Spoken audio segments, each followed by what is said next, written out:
Nous allons retourner à Luc, deuxième chapitre.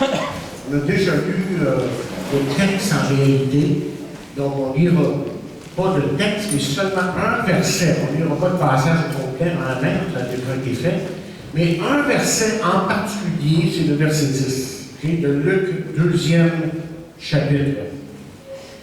Il est dit, mais l'ange leur dit, ne craignez point, car je vous annonce une bonne nouvelle qui sera pour tout le peuple le sujet d'une grande joie. Père, je te demande de bénir cette parole ce matin, qu'elle puisse vraiment parler à nos cœurs et nous emmener à apprécier, à te remercier aussi pour tout ce que tu as fait pour nous. Et que cette histoire ici ne soit pas juste pour nous une histoire, mais une réalité dans nos cœurs. Merci pour ce temps que nous avons autour de ta parole. Nous te prions de continuer à nous parler dans le nom de Jésus. Je le prie. Amen. Alors, c'est connu, les fêtes, le temps des fêtes est un temps très mouvementé dans la vie de beaucoup de gens. Et on voyage beaucoup, entre autres. Pour les uns, puis on va se rendre dans nos familles, évidemment. Et pour d'autres, c'est d'aller à différentes fonctions, différents événements. Et pour d'autres, évidemment, durant les fêtes, c'est le temps de magasiner afin d'acheter des cadeaux. Je ne sais pas si vous le savez, mais l'histoire de Noël est un récit de plusieurs voyages. Il y a eu, par exemple, celui des bergers qui sont allés de leur champ à la crèche, à l'étable. Celui des mages qui sont venus d'un pays lointain en suivant une étoile. Et on se rappelle aussi celui de Marie, de Joseph de Nazareth à Bethléem. Et enfin, de Jésus qui est descendu du ciel à la crèche. Ça aussi, c'est un voyage, dans un sens, une manière de parler. Mais j'aimerais ce matin qu'on regarde, si vous voulez, à un de ces nombreux voyages que nous trouvons dans le récit de Noël, dans la parole de Dieu, la Bible. Et le but de ce message, c'est justement d'examiner un de ces voyages-là, voir comment cela peut affecter nos vies. Comment ce voyage a affecté les individus impliqués, pour que nous comprenions ce que Dieu nous dit aujourd'hui à travers ces différents personnages en préparation de notre grand voyage à nous. Parce que rappelez-vous ce que Pierre a dit un jour. L'apôtre Pierre a dit, « Bien-aimés, je vous exhorte comme étrangers et voyageurs sur la terre. » Alors regardons spécifiquement ce matin le voyage des bergers. Vous avez vu le titre dans votre messager. D'abord, disons que les bergers, c'était des gens bien ordinaires. En fait, en Israël, dans ce temps-là, il n'y avait pas de gens plus ordinaires que les bergers. Ce qui fait que les préjugés envers eux étaient nombreux. Les gens, en général, ne voyaient pas dans les bergers des gens comme, on pourrait dire, comme des dons de Dieu à la société. Ou comme des gens qui faisaient partie, si vous voulez, de l'élite de la société. Donc, on avait tendance à les regarder avec un certain mépris, un certain dédain. C'était, pour ainsi dire, des gens extrêmement ordinaires. Les bergers, par exemple, gardaient leurs brebis à l'extérieur de la ville de Bethléem même. Et comme ils le faisaient régulièrement, toujours fait, sachant en même temps qu'un certain nombre de ces brebis étaient destinés au sacrifice du temple à Jérusalem. Et le travail des bergers était essentiellement de protéger les brebis des prédateurs humains et des animaux sauvages, évidemment. Et si jamais il arrivait qu'une brebis soit perdue ou tuée, volée ou quoi, le propriétaire, lui, pouvait déduire du salaire du berger la valeur de la brebis. C'était la coutume des bergers de garder les brebis tour à tour pendant 3 heures, on dit. Maintenant, quand vous regardez le texte, bien, la Bible ne nous indique pas à quelle heure les anges sont apparus aux bergers. Et rien ne nous indique si certains dormaient, veillaient ou quoi. On ne sait pas s'ils étaient campés autour d'un feu en train de chanter Kumbaya ou quelque chose de la sorte. On ne sait pas même si les bergers se sont adressés aux anges. Mais ce que nous savons, ce qui est certain en ce qui a trait au texte ici, c'est qu'à l'instant où l'ange est apparu au berger, que ce moment est devenu un moment extrêmement important, béni et merveilleux. Bien les voilà, dans les champs gardant leurs brebis. Et soudainement, la parole du Seigneur est venue à eux, et là, nous l'avons lu, mais je le relis. L'ange leur dit, ne craignez point, car je vous annonce une bonne nouvelle qui sera pour tout le peuple le sujet d'une grande joie. Je veux qu'on examine ces paroles-là de près pour un instant. Qu'est-ce qu'on peut dire de ces paroles-là? D'abord, je vous dirais que ces paroles nous donnent courage. Parce que l'ange a dit, ne craignez point. Et chers amis, la parole de Dieu fait exactement ça. Lorsqu'on lit la parole de Dieu, qu'on médite la parole de Dieu, qu'on apprend ce qui est écrit dans ce merveilleux livre, on découvre que la parole de Dieu fait exactement ça. Elle nous donne courage. Elle nous donne du courage. Elle donne courage à ceux qui sont remplis de crainte et qui sont parfois découragés. Le verset de l'année, pour certains, et moi et Lise, on a regardé ça l'autre jour, n'est-ce pas? On a découvert qu'une certaine organisation disait que le verset de l'année, c'est Philippiens 4, verset 7, tu te rappelles, Lise? Et la paix de Dieu, nous dit le verset, qui surpasse toute intelligence, gardera vos cœurs et vos pensées en Jésus. Vous savez, le mot garder, là, dans Philippiens 4, verset 7, c'est un mot dans le grec qui est militaire. C'est-à-dire qu'il est en train de dire ici que si la paix de Dieu est dans votre cœur, si la présence de Dieu est dans votre cœur, Dieu va garder vos pensées, Dieu va vous protéger, Dieu va vous aider à passer à travers les moments les plus difficiles de l'année. Alors, ce sont des paroles qui donnent courage, ce sont des paroles qui annoncent évidemment une bonne nouvelle, parce que l'ange dit, je vous annonce une bonne nouvelle. Et la parole de Dieu, la parole du Seigneur est une bonne nouvelle. Ce qui fait que si vous sentez sur la tête que votre vie est en déroute quelque peu, tout ce dont vous avez besoin, c'est de vous tourner vers lui et vous entendrez la bonne nouvelle. Et entre autres, vous allez entendre quelque chose comme suit, parce que, écoutez, la Bible est remplie de bonnes nouvelles, de belles promesses pour celui qui s'approche de Dieu. Et entre autres, dans Jean 14, verset 27, on va lire d'abord dans cette traduction ici que j'ai devant moi. Si vous l'avez devant vous, allez dans Jean 14, verset 27. On va le lire directement et ensuite je vais vous lire dans une autre traduction. Okay? Mais le verset est tellement beau qu'il faut prendre le temps de vraiment le lire. Et là, on lit ceci. C'est Jésus qui parle et qui dit. Et là, Jésus est en train de dire ça. Imaginez que Jésus a dit ces paroles-là. C'est à quelques heures vraiment des crucifiés. Quelques heures. Pas quelques jours, quelques heures. Qu'est-ce qu'il dit? Il dit, je vous laisse la paix. Je vous donne ma paix. Je ne vous donne pas comme le monde donne, que votre cœur ne se trouble point et ne s'alarme. Voici une autre traduction, parce que vous savez très bien que la Bible n'a pas été écrite en français.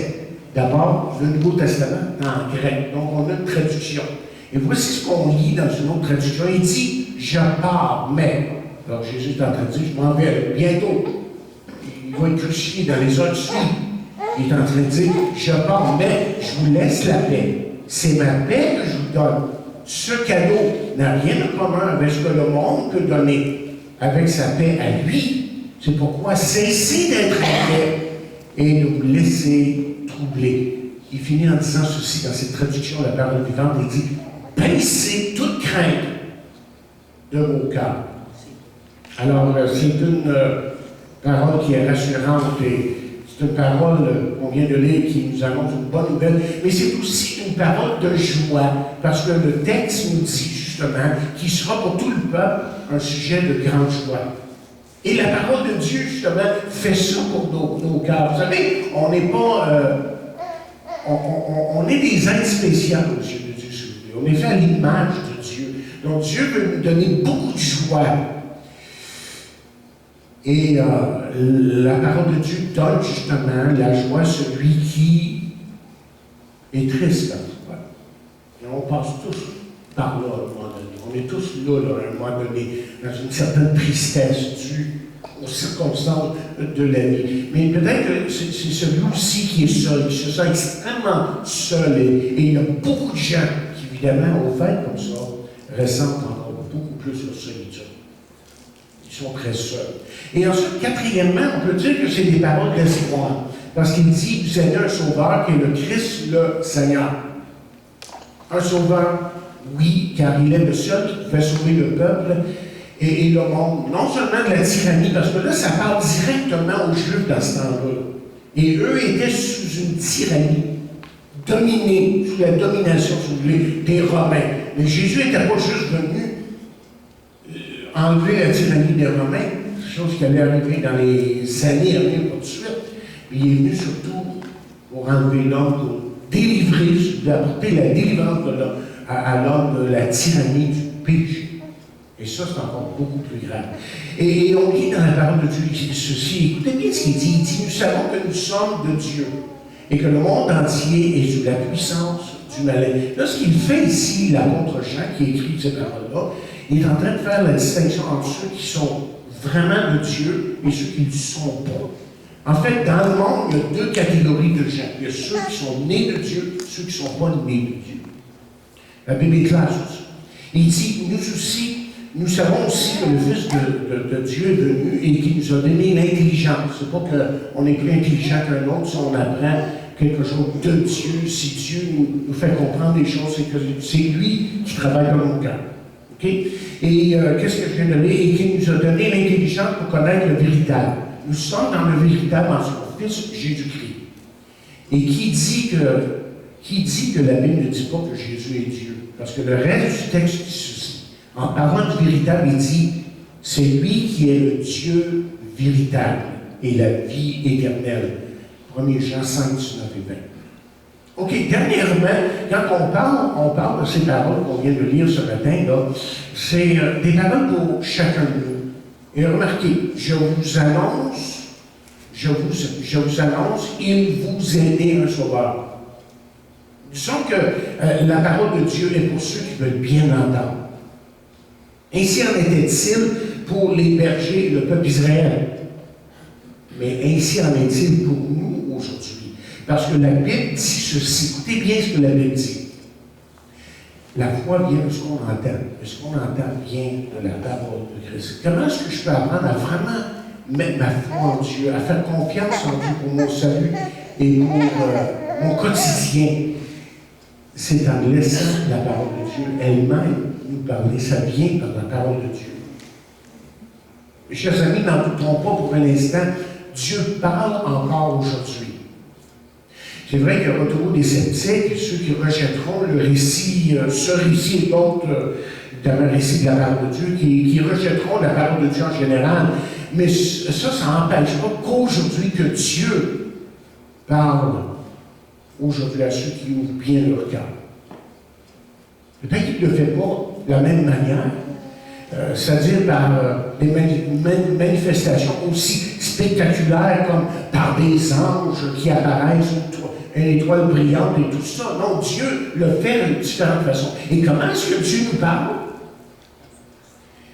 Je vous dirais que, premièrement, c'est par sa parole, je viens de le dire. Parce que vous voyez, ce livre ici, la parole de Dieu, c'est en fait une lettre d'amour de Dieu à chacun de nous.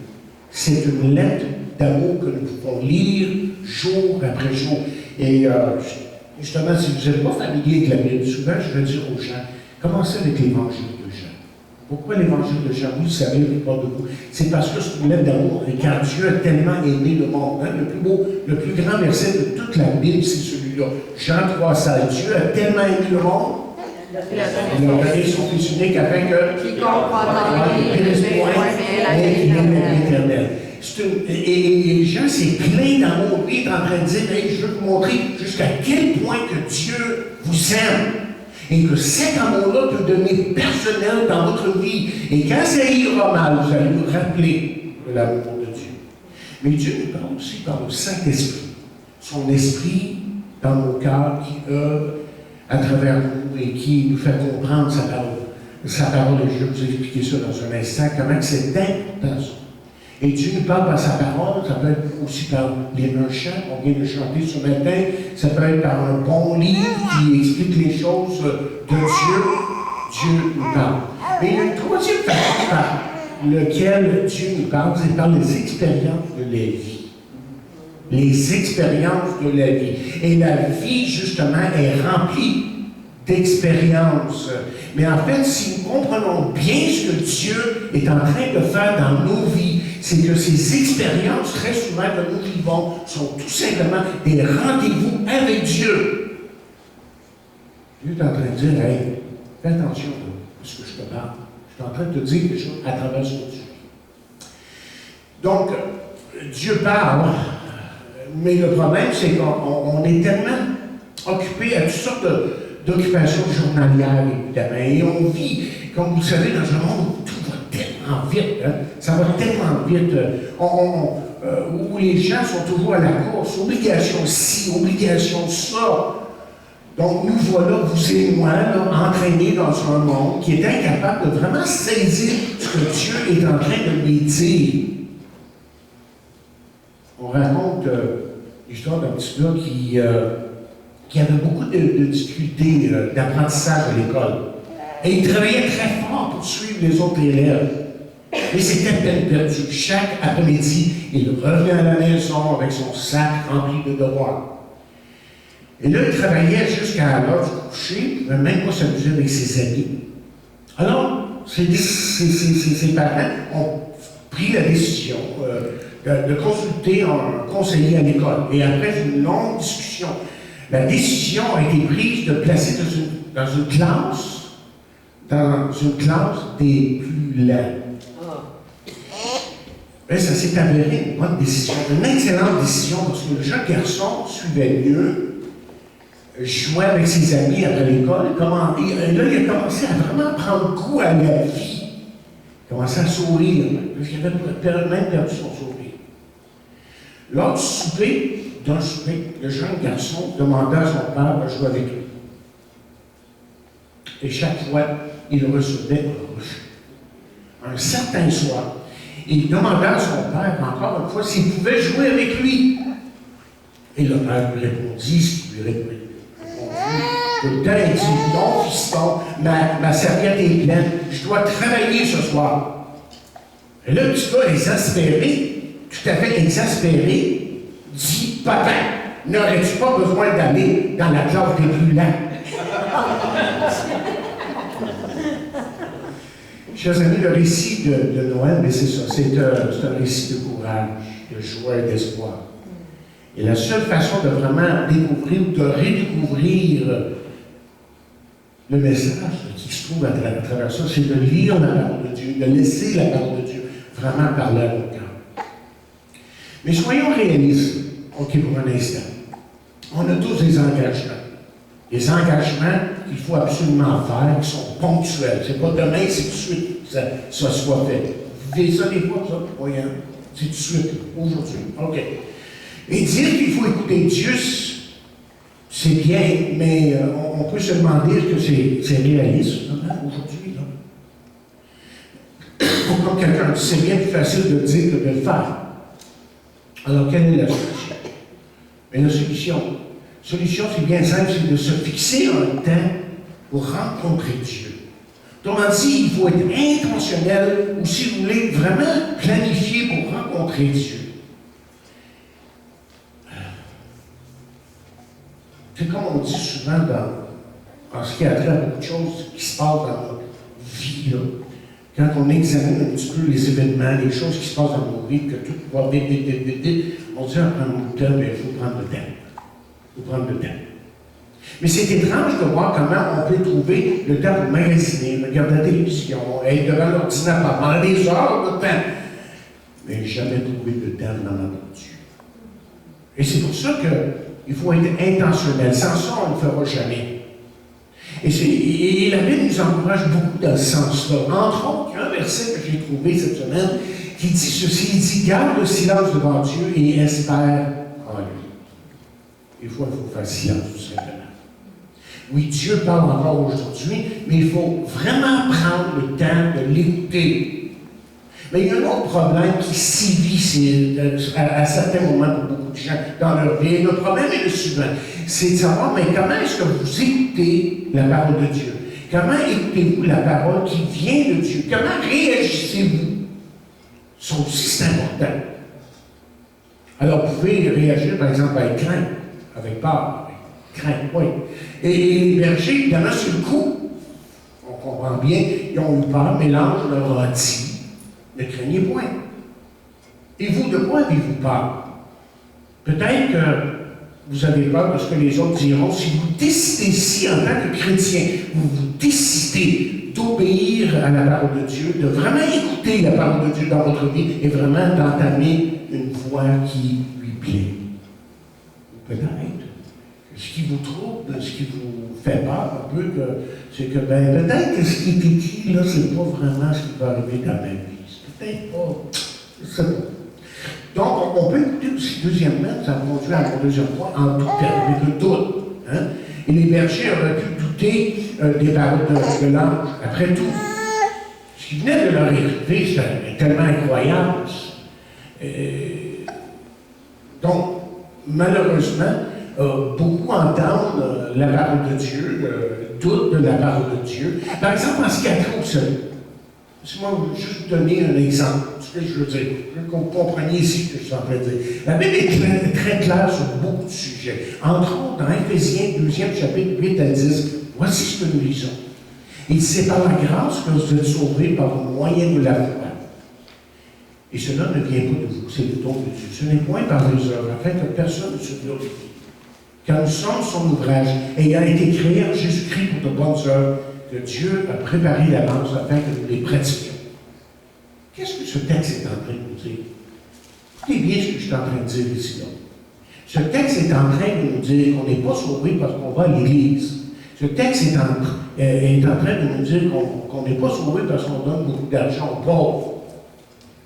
Personne n'est sauvé, selon la parole de Dieu, parce qu'il fait des œuvres de charité, bien que ça peut être très louable, aucun problème. On n'est pas sauvé par les œuvres, on est sauvé pour faire des œuvres. Il y a une différence. C'est pas par les œuvres, c'est pour les œuvres. Et c'est pour ça que le verset 10 du texte qu'on vient de lire nous dit qu'on est sauvé pour faire des œuvres. C'est quoi le salut? Comment est-ce qu'on peut être sauvé? Hein? Est-ce que c'est en appartenant à une religion, à une église ou quelconque? Non, la Bible dit tout simplement ceci. Elle dit, crois au Seigneur Jésus et tu seras sauvé. Le mot croire veut dire faire confiance. C'est pas juste croire de là, mais c'est croire de son cœur. Et je me donne à Dieu, je réalise que Dieu a quelque chose pour moi et que ma vie peut être changée à cause de ça. Et on peut lire la Bible, on peut écouter la Bible en l'ignorant. On peut être en train de lire la Bible. Et encore une fois, les bergers ici auraient pu, pour différentes raisons, être tout à fait indifférents aux choses qui venaient de leur arriver. Et qu'en est-il de vous, là, quand vous lisez la parole de Dieu? Tellement facile d'être distrait aujourd'hui, de mettre en oubli ce qui est vraiment important dans la vie. Prenez par exemple Noël, juste Noël, quand on y pense, ok? Facile de passer Noël à célébrer la célébration et de ne pas célébrer celui qui est notre sauveur. Mais la Bible, on peut l'écouter aussi dans la Bible en ayant des pauses. Et les bergers auraient pu s'asseoir autour du feu de camp et débattre la question. Est-ce que c'est tout vrai ce qui vient de nous arriver, là? Devrions-nous y aller, là? Il faudrait débattre la question. Et je suis certain que nous aurions tout un débat si nous avions à prendre une décision aujourd'hui. Peut-être qu'on aurait raisonné de la façon suivante. Si on avait été à la place des bergers, on aurait dit, non, on ne peut pas laisser les brebis seuls. Donc, qu'est-ce que le propriétaire va dire? Et si quelque chose arrive à nos brebis, bien, on va être tenu responsable. Mais peut-être.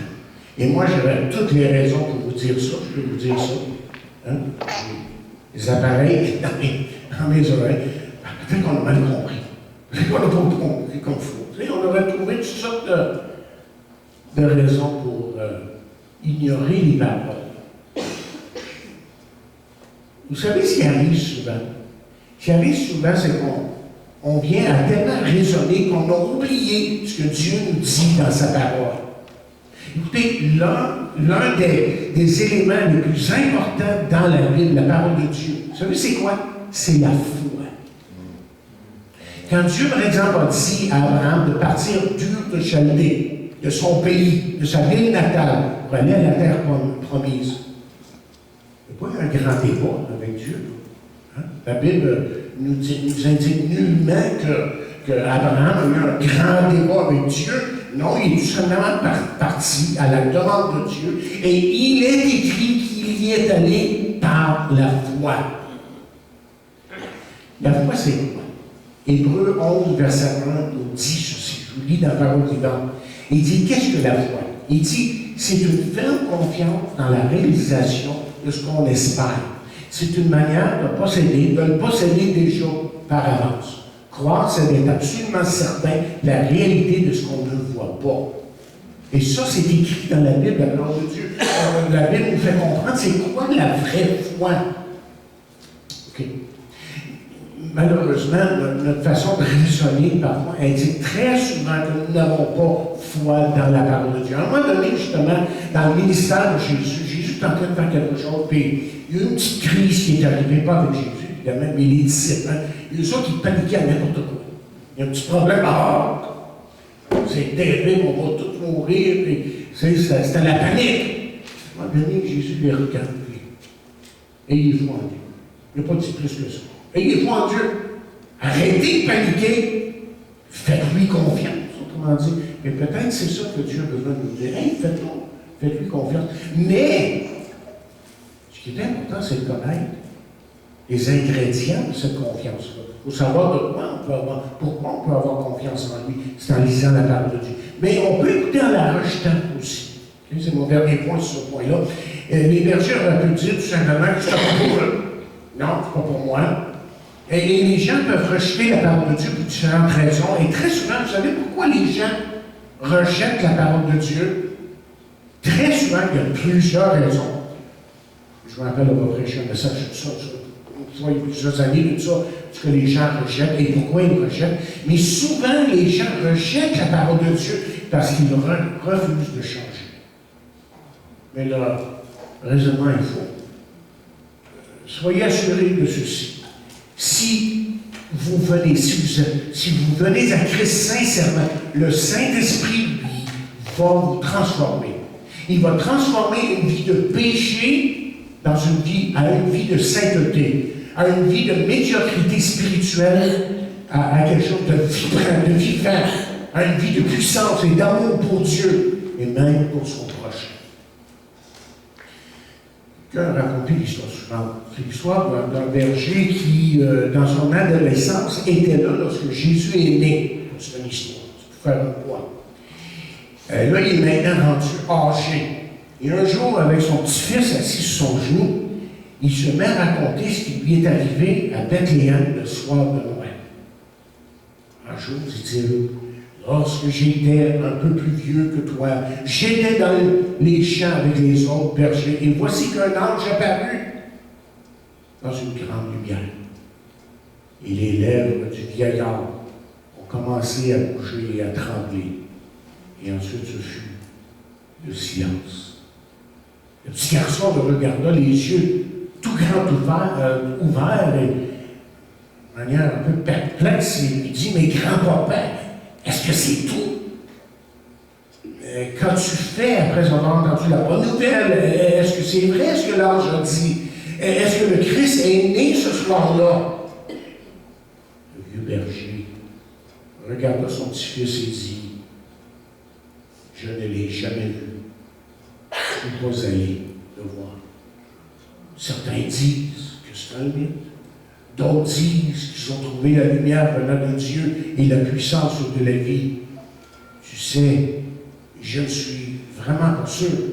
Je ne suis jamais allé le voir. C'est triste, mais ce récit, n'est-ce pas, c'est celui de beaucoup de gens aujourd'hui. Oui, ça a beaucoup de choses sur Jésus. On connaît l'histoire de la nativité, tout le monde connaît ça au Québec. dans notre région, dans notre pays. Mais c'est pas devenu personnel, ça n'a pas changé de vie. Comment savoir, par contre, que c'est vrai? Et là, ça serait toute une étude en elle-même. Comment est-ce qu'on sait que cette histoire-là, toutes les histoires qui sont dans la Bible sont vraies? Que la Bible est vraie. Mais entre autres, voici ce que la Bible dit. Il y aurait plusieurs raisons pour défendre ce point-là. Mais entre autres, la Bible dit ceci. L'Esprit, on parle du Saint-Esprit, rend témoignage à notre esprit que nous sommes enfants de Dieu. Comment dire, l'Esprit de Dieu nous donne cette conviction intérieure que ce livre-là est vrai. Et je peux vous dire que j'ai pas loin de 70 ans, là, que depuis beaucoup d'années, je suis parti avec ces prémices-là. Ce prémisse-là, je devrais dire. Et ce prémisse-là a fait que la parole de Dieu a vraiment commencé à me parler parce que j'ai cru que c'était la parole de Dieu. C'est Dieu lui-même que, quand j'ouvrais ce livre-là, c'est comme si Dieu était directement devant moi. C'est lui qui me parle. Et la Bible nous dit ceci aussi. Il dit, oh, nous n'avons pas reçu l'esprit du monde. L'esprit du monde, c'est de dire non à Dieu. Mais l'esprit qui vient de Dieu, mais on a reçu l'esprit de Dieu qui vient de Dieu. Il dit, afin que nous connaissions les choses que Dieu nous a données par sa grâce. Ça fait 45 ans que j'ai le privilège d'enseigner la Bible, peut-être un peu plus long que ça, mais comme pasteur au moins. Et ceux qui ont suivi, qui m'ont suivi, sont allés, comme moi, j'ai fait de découverte en découverte, pour apprendre ce que la parole de Dieu nous enseigne sur les grandes questions de la vie. Et les grandes questions de la vie, c'est, je suis là, mais pourquoi? Je m'en vais où après tout ça? C'est-tu juste ici sur terre, ou est-ce qu'il y a peut-être d'autres choses? Bien, moi, je vous propose qu'il y a d'autres choses et que la Bible nous dit très clairement ce qu'il y a là. Mais j'ai découvert d'autres choses. Que moi, c'était bien beau que j'enseigne les gens, que j'apprenne beaucoup de choses, mais que si le Saint-Esprit n'était pas là pour m'éclairer, moi, et pour éclairer les gens, il n'y a rien qui se ferait. Mais année après année, église après église, moi j'ai vu des gens qui ont été changés par la parole de Dieu, parce que Dieu leur a parlé. OK, dernier point ce matin. J'ai une bonne nouvelle à vous annoncer. La bonne nouvelle, c'est que les bergers, en cette nuit de Noël, ne ressemblent en rien de ce que je viens de décrire. Hein? Le voyage des bergers a été fait par la foi. On pourrait même dire que quand on lit le texte dans le 2e chapitre, justement, qu'ils se sont empressés pour aller voir le Sauveur. Et voilà ce que Dieu nous demande ce matin. Et il nous demande d'avoir la même attitude, le même empressement, la même foi. Mais la question qui pourrait se poser, c'est qu'est-ce que ça leur a donné tout ça? Ça fait quoi pour eux, ça, dans leur vie, d'aller voir cet enfant-là? Plusieurs choses. Si vous suivez le texte, je n'ai pas le temps de citer les versets, mais au moins vous donner les points majeurs. Si vous regardez 16 et 17, là, la première chose, c'est qu'ils ont vu Jésus.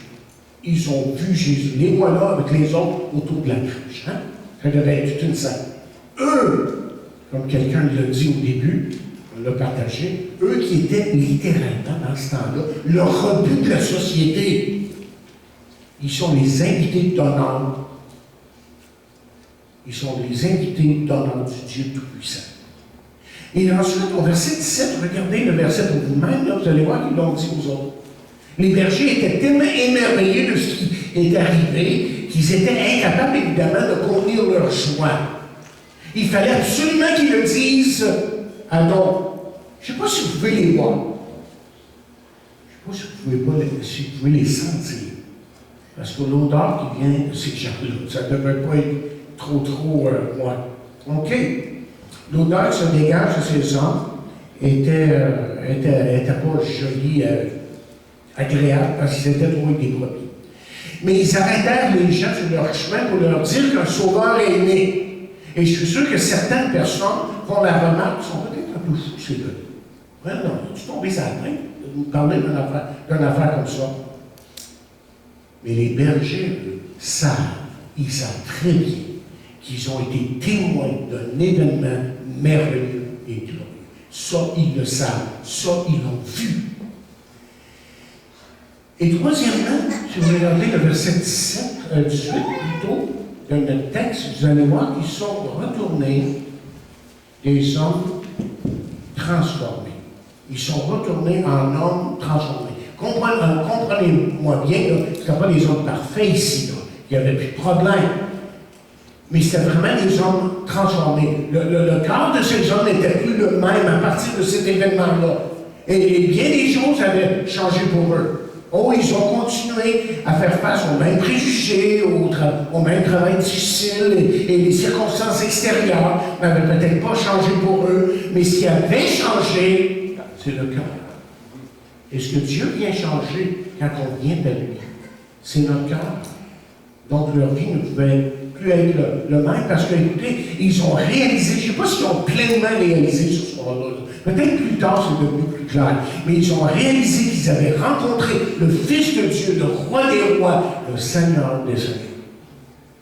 Et en fait, ils ont glorifié et loué Dieu. Si vous regardez le verset 20, et les bergers s'en retournèrent, glorifiant et louant Dieu. Ils savent maintenant que c'est vrai ce qu'ils ont vu. Et l'avenir qui était tellement sombre, tellement noir pour eux, incertain sur la domination romaine, est devenu un avenir assuré par l'enfant, imaginez, par l'enfant qui était là, dans la crèche. Ça a changé leur vie. Le message de Noël est un appel à l'action. Vraiment. Ça nous appelle à quelque chose. Voyez, Dieu, lui, ne cherche pas ce matin votre admiration ou votre approbation. Ce que Dieu cherche, c'est que vous le receviez dans votre cœur afin qu'il soit, et qu'il soit vraiment le Seigneur ou le maître de votre vie. Et ce désir de Dieu à votre égard est certain, vif et vivant. Non, Jésus n'est plus dans une crèche, Jésus n'est plus sur une croix, Jésus n'est plus dans un tombeau, mais Jésus règne aujourd'hui. Et par son esprit, il veut évidemment nous faire connaître sa grâce et sa paix. Et ce qui est merveilleux, c'est que cette offre-là est gratuite. Comme jadis, il a parlé aux bergers. Les bergers ont fait un voyage, et les bergers, ils ont fait un voyage vers la crèche, vers les dames, si vous voulez, et leur vie a changé. Et encore une fois, Dieu a agi en manifestant son amour pour nous dans une étape. Et c'est le même amour et la même miséricorde qui se veut fort, vivant dans nos vies ce matin. C'est une vie qui veut nous changer. C'est un amour qui veut nous changer. Et l'amour, justement, en parlant d'amour, j'aurais un verset à vous lire, mais là, je pense que le temps est passé. La Bible nous parle tellement d'amour, et justement que cet acte-là, c'est un acte d'amour. Et voyez, l'amour que Dieu a démontré, a manifesté envers nous, c'est aussi un amour que vous et moi, on doit montrer. Et l'amour est quelque chose qui se traduit, mais comment, par exemple? Exactement. Mais l'amour se traduit de nous là, par le pardon que nous offrons à notre prochain lorsque nous avons été blessés. L'amour, ça se traduit par un geste qui offre un encouragement à celui qui a besoin de savoir qu'on l'aime, malgré lui, à certains moments. Et ça se traduit par notre désir de laisser Dieu régner dans nos vies. Parce que celui qui est né de Dieu, nous dit la parole de Dieu, cherchera à tout prix à glorifier Dieu. Un Dieu qui a pris encore d'un enfant pour se faire connaître à chacun d'eux. Et je termine avec ce verset. C'est Pierre. Vous vous rappelez, Pierre, c'est celui qui a renié Jésus 3 fois. Il a dit, moi, je ne connais pas, donc, jamais vu, jamais entendu. Et celui-là, quelques années après, a écrit ceci. Il dit, Christ aussi a souffert une fois pour nos péchés. Lui juste ou des injustes. Lui qui était parfait ou des injustes. Afin de nous emmener à Dieu, ayant été mis à mort quant à la chair, mais ayant été rendu vivant quant à l'esprit. Et la question qu'on se pose en terminant, c'est ceci. Pourquoi Noël? Pourquoi célébrer Noël? Pourquoi se rappeler de ce récit ici, la nativité? Et le texte nous le dit ici. Dans 1 Pierre 3e chapitre, verset 3, il dit « afin de nous emmener à Dieu. » Afin de nous emmener à Dieu. Et Dieu n'a pas nécessairement besoin d'être quelqu'un qui est dans l'espace, en quelque part pour vous, là, ce matin, mais il peut être votre sauveur et Seigneur personnel. Et ce que nous souhaitons, ce que nous voulons pour tous et chacun, c'est de connaître Jésus et de marcher avec Jésus et de connaître son pardon, sa grâce et son amour. Que Dieu bénisse abondamment sa parole. Amen.